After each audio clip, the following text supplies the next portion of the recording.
ዘንድሮ ማን ሰሞ ጉድ የለም። ይሄን ጉድ ደግሞ ሰምተን እስኪ እንመለስ።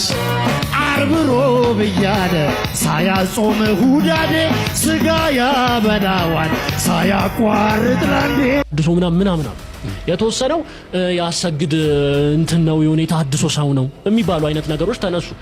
እኔ በሰዓቱ አይደለም ስለተሐድሶ ላስብ ይቅርና ነው። ታዲያ ሰው ከሞተ በኋላ ፍትሐት ለምንድን ነው የሚፈታው? ነፍሱ እንድትድን መሰለኝ አይደል? ከሞተ በኋላ ሰልስትና ለነፍሱ መሰለኝ። ይደረጋል እኮ ለነፍስ እኮ ሐዋርያው ቅዱስ ጳውሎስም እኮ ለሞተው እኮ ባልንጀራው ምህረትን ይስጠው እኮ ብሏል። እኔ ጫጩት አይደለሁም መልስ፣ እኔ ዶሮ አይደለሁም መልስ። ወልድኪ ነፍሳተ ሶባራየኪ በእሳተ ኩነኔ ዘሃሙ ማርያም ትብሊ በንቲ አዎሙ። እኔ ጫጩት አይደለሁም መልስ፣ እኔ ዶሮ አይደለሁም መልስ። እዚህ ጉባኤ ድሃሙ የሰለቸው ሰው ማን ነው? ኢዳ የሰለቸው ማን ነው? አስተላችሁ እስቲ ብርስ እውነትም መሮሻል እስቲ ብርስ አባባሏን አይቶ እውነትም በጣም መሮሻል አላለም? አረ ዳንሳ ትለያለህ ነው የምልህ ፓፓ። ኧረ ሙድ ይዛለው፣ ኧረ ሙድ ይዛል ሰው እንጂ እኔ ዶሮ አይደሉም እንስሳ ያስጠራቸዋል ነው የምልህ። ደግሞ በሉ ሲሉ አሜን የሚሉት ነገር ምንድን ነው? በቃ ሁል ጊዜ ትበራለህ፣ ትከንፋለህ፣ መኪና ትገዛለህ፣ ቤት ትገዛለህ። ብራዘር እንደዚህ ይሄ ሞቲቬሽን ነው በቃ እያነሳሳ እንጂ በዚህ አትገዛም። ወጥተህ ዘርተህ ተለውጠህ ነው መገዛው እንጂ ስላልክ ድህነትን አትገዛም ነው የምልህ። እመነኝ አትገዛም። እና ግን በጣም የሚያሳዝነው ነገር በዚህን ያህል ደረጃ ሰዎች እዛ ውስጥ ቁጭ ብሎ እንዲህ አይነት የህፃናት ቀልድ የሚመስል ነገር ሲነገር አሜን እያሉ ይህንን ሰው ማዳመጣቸው በጣም ይገርማል። እንደሚታወቀው ይህ ሰው እንግዲህ በጣም ብዙ ነገሮች የሚነሱበት ሰው ነው እና ሰው ግን እኔ አይሮን ነው እውነትም ህዝቤ እውቀት ከማጣት የተነሳ ጠፍቷል እንደተባለ በቃ ሌላ ምንም መግለጫ ነገር የለውም ከዚህ ውጭ። እና ብትችሉ ሰው ማለት ያለባችሁ ብድግ ብላችሁ ከዛ አዳራሽ ወጣችሁ ወደ ስራ ሄዳችሁ ሰርታችሁ እስራኤል ዳንሳ ትለያለህ ነው ብለህ ይመቼ። ኧረ ህዝቤ ኧረ ሰጥ ነው ነው። ታዲያ ሰው ከሞተ በኋላ ፍትሐት ለምንድን ነው የሚፈታው? ነፍሱ እንድትድን መሰለኝ አይደል? ከሞተ በኋላ ሰልስትና ለነፍሱ መሰለኝ። ይደረጋል እኮ ለነፍስ እኮ ሐዋርያው ቅዱስ ጳውሎስም እኮ ለሞተው እኮ ባልንጀራው ምህረትን ይስጠው እኮ ብሏል። እንዴ ነፍስ ቆይ ሲጀመር ሎጂካሊ ብናስበው ራሱ እኮ ሶፊ አንድ ሰው ሞተ፣ ሲሞት ነፍሱ ማጋ ነው የምትሄደው? ሲኦልም ይግባ ገነትም ይግባ፣ ገነትንም ሲሆን የፈጠረው እኮ እግዚአብሔር ነው አይደል? ነፍሱ በማን እጅ ነው ያለችው? በእግዚአብሔር እጅ ነው ያለችው። እኛ እዚህ ምድር ላይ ያለን ሰዎች ለዛች ለሞተች ነፍስ አንተ እሱ ፍርዱ እግዚአብሔር አይደለም፣ እኛ አይደለም የምናደርገው። እሱን እኛ እናደርጋለን እኮ እያልን አይደለም እኮ ሶፊ። ግን አንቺ የሚጠበቅብሽ ግዴታ ምንድን ነው? ለምሳሌ ለሁሉም ሰው ትጸልያለሽ ጸሎት፣ በግልሽ በራስሽ እምነት ትጸልያለሽ ጸሎት። ማዳን አለማዳን የእግዚአብሔር ስራ ነው። የአንቺ ድርሻ ግን ለሁሉም የሰው ልጆች መጸለይ ነው። እኛ በኦርቶዶክስ ቤተክርስቲያን የነበረ ሰው ምግባሩ ምንም ይሁን እግዚአብሔር ይመርምረው። እሱ በመጨረሻ ቀን ንስሐ ይግባ፣ ልቡ የዋህ ይሁን። ልክ እንደ በቀኝ እንደተሰቀለው ወንበዴ በመጨረሻ ቀን በገነት ዛሬ ትኖራለህ እንዳለው በመጨረሻ ቀን ይማረው። እሱ ፍርዱ እግዚአብሔር ነው። ነገር ግን እኛ ነፍሱ በእግዚአብሔር እጅ ላለ ሰው ነፍሱን አንተ እግዚአብሔር የፈጠርከነህና ነፍስ እኮ አትሞትም። በነገራችን ላይ የሚሞት እኮ ስጋ ነው። በነገራችን ላይ እንዴ የዚህ ሰው እኮ ስጋው በመቃብር ነው ያለችው፣ ነፍሱ ነው እግዚአብሔር እጅ ያለችው። ነፍስ እኮ ኢመዋቲ ናት፣ ኢሞርታል ናት። በእግዚአብሔር እጅ ያለች ነፍስ ሲኦል ይገባትም ገነት የሚገባትም እግዚአብሔር ነው የሚያውቀው። ከኛ የሚጠበቀው ግን ማር ይቅር በል ነው። የሰውን ልጆች መዳን መፈለግ አለብን። እኛ ምንም ኃጢአተኛ ቢሆን ምንም ቃሚ ቢሆን ምንም ከሃዲ ቢሆን ክተተው ሲኦል አንልም። በምድር ላይ ያለ ስብከት ይሰበካል። ምን በእግዚአብሔር ቃል እንዲያምን ጥምቀት እንዲጠመቅ ስጋው ደግሞ እንዲቀበል የእግዚአብሔር ቃል እንዲሰማ ለመዳን የሚያስፈልጉ ሚስጥራትን እንዲፈጽም ይናገሯል። ከዚህ አፈንግጦ ከሄደ ግን ኦርቶዶክሳዊ ተብሎ ተጠምቆ በ40 እና በ80 በስጋ ህይወት የኖረውን ሰው በክርስትና ህይወት ውስጥ የሚኖረውን ሰው መርምሮ የሚያውቀው እግዚአብሔር ነው። ምናልባትም እኮ ቤተክርስቲያን እያገለገለ እኮ ሲወል የሚገባ ሰው እኮ ይኖራል። ማን ያውቃል? እግዚአብሔር ነው እኮ የሚያውቀው። ግን ከኛ የሚጠበቀው ምንድነው?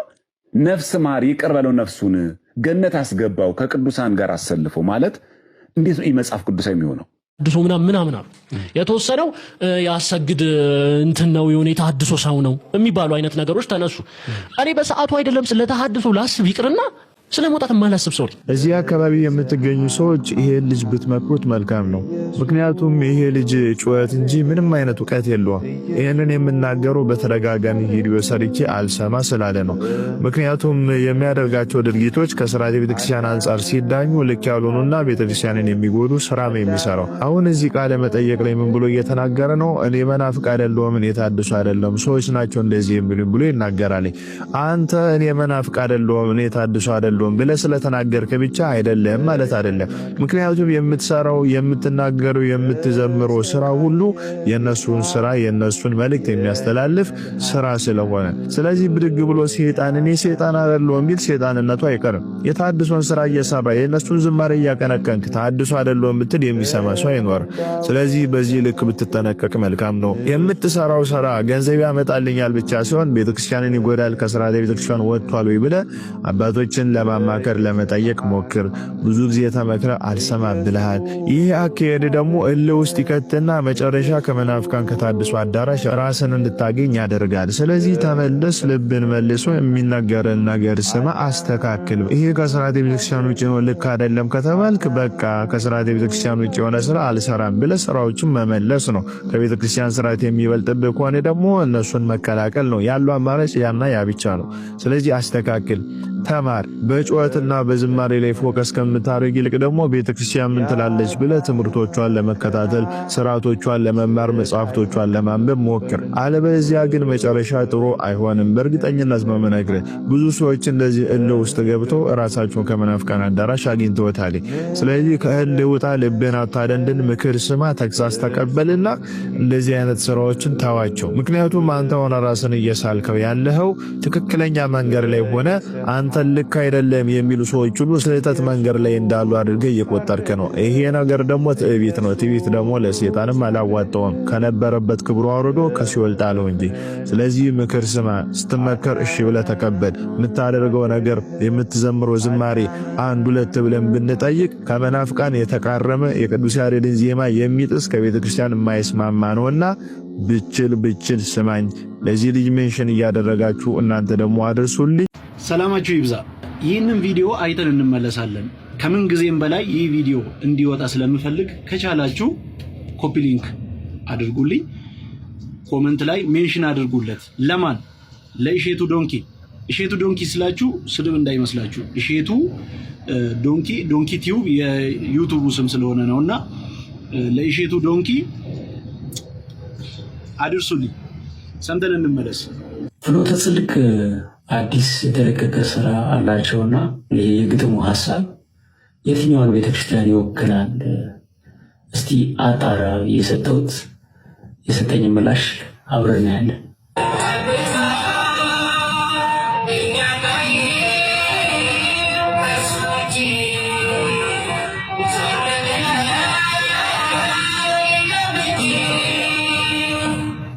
ይህን ግጥሙን በኖትቡክ ላይም እዚህ ጋር በሌላ ያህል ግጥሙን ለብቻው ኮፒ አድርኩት። ከዛ በኋላ እዚህ ጀምናይ ላይ መጥቼ ግጥሙን ሰጠሁት ማለት ነው። ጽሁፉን ይውትራሳ ሰላም። ይሄ ያቀረብከው የመዝሙር ግጥም በግልጽ የሚያንጸባርቀው የፕሮቴስታንት ወንጌላዊት ቤተክርስቲያን አስተምህሮን ነው። በመዝሙሩ ላይ እኛም ከሱ ዞር ብሎ ሌላ ማናይነን ይላል።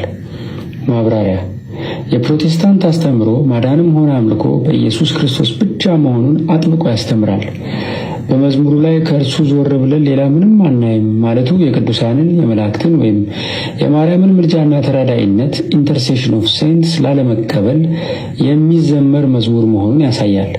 ሁለተኛ፣ በመዝሙሩ ላይ አልደገፍም በሰው ትከሻ ከንቱ ነውና የማይሆን መሸሻ ይላል። ማብራሪያው በፕሮቴስታንት አማኞች ዘንድ በሰው ትከሻ አልደገፍም የሚለው አገላለጽ ሌሎች አማላጅ ቅዱሳንን በስጋ የነበሩትን ትተን መሸሸጊያችንና መታመኛችን ክርስቶስ ብቻ መሆን አለበት ለማለት የሚጠቀሙበት ነው። እውነትም ዶንኪ እኔ አላልኩም፣ ስሙ ነው፣ የዩቲዩብ ስም ነው። ዶንኪ ማለት ነው አህያ ማለት ነው። ስለ መንፈሳዊ ነገር ኤአይን ይጠይቃል። እኛ ስለ መንፈሳዊ ነገር መጽሐፍ ቅዱስን ነው የምንጠይቀው። በመጽሐፍ ቅዱስ ነው የምንመዝነው። ይህ መዝሙር ቃላቶቹ መጽሐፍ ቅዱሳዊ ናቸው ወይስ አይደሉም የሚለውን ኤአይን ሳይሆን መጽሐፍ ቅዱስን ነው የምንጠይቀው። መጽሐፍ ቅዱስን ማንበብ የማያቅ አንብቦ የማያቅ ወዴት እንደሚነበብ እንዴት እንደሚተረጎም የማያቅ ደግሞ አርቲፊሻል ኢንተለጀንስን ይጠይቃል፣ ጄሚኒን ይጠይቃል። ምን ብሎ የጴንጤ ነው ወይስ የኦርቶዶክስ ነው ብሎ ይጠይቃል። ይሄ እኮ የሚያሳፍር ነገር እኮ ነው በእውነት። እንደ መጽሐፍ ቅዱስ እኮ ይህ መዝሙር ምንም ይረር የለው። ሌላ አናይም። ትክክል ነው። እኛ የምናየው መስቀሉን ነው። እኛ የምናየው ክርስቶስን ነው። መስቀል ላይ ነው የምንመለከተው። መከራውን ነው የምናስበው። ከሱ ውጪ ማንንም ማየት አንፈልግም፣ ማንንም አናይም። ትክክል እኮ ነው። የቅዱሳን ምልጃ ሌላ ታሪክ ነው። ከክርስቶስ ስራ ጋር የሚገናኝ ነገር አይደለም። ቅዱሳን የክርስቶስ ደባል አይደሉም። እናንተ እንደ ደባል አድርጋችሁ ነው የምታስቡት፣ ግን ደባል አይደለም። ቅዱሳን ደባል አይደሉም። የቅዱሳን ስራ ሌላ ነው፣ የክርስቶስ ስራ ሌላ ነው። አይገናኝም። ሲጀመር አጠገብ ላጠገብም አይነሳም እንጂ ክርስቶስና ቅዱሳን አጠገብ ላጠገብም አይነሳም። ክርስቶስ ለኛ ብሎ ነው የሞተው፣ ለቅዱሳኑ ጭምር ነው የሞተው። ቅዱሳን ደግሞ ስለ ክርስቶስ ብለው ነው የሞቱት።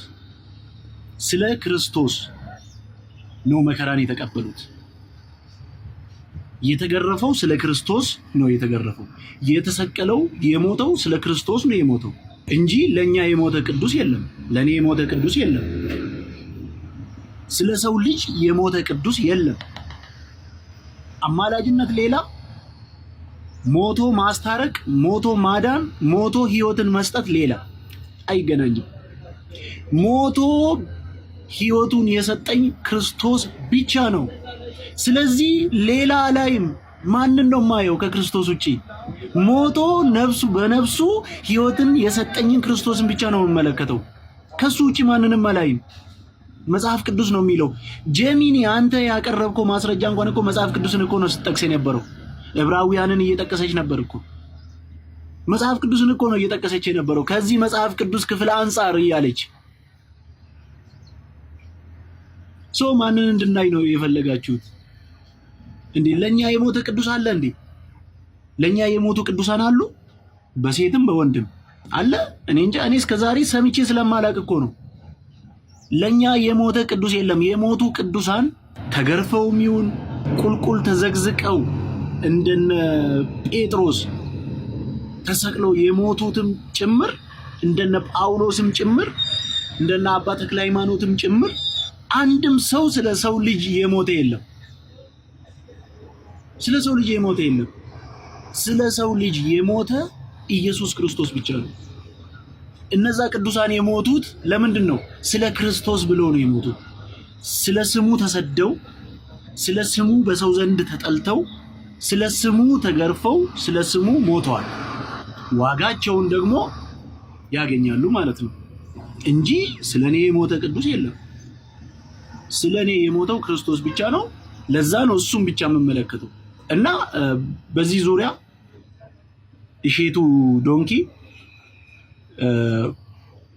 በመጽሐፍ ቅዱሳዊ ነው ወይስ አይደለም ይህ መዝሙር የምትጠራጠር ከሆነ ልንወያዩላ እንችላለን። መጽሐፍ ቅዱሳዊ አይደለም እኛን አይወክልም ብለህ በኮንፊደንስ የምታምን ከሆነ ስለ እውነት እኔም ኦርቶዶክሳዊ ወንድምህ ነኝ። እንደ ሌላው አንተያይም። እንደ ሌላ ቤተ እምነት ውስጥ እንዳለ ሰው አንተያይም። በፍቅር ልንወያይ እንችላለን። መጽሐፍ ቅዱሳዊ ነው ብዬ እከራከርሃለሁ። መጽሐፍ ቅዱሳዊ ከሆነ ደግሞ ማልቀበልበት ምክንያት የለም።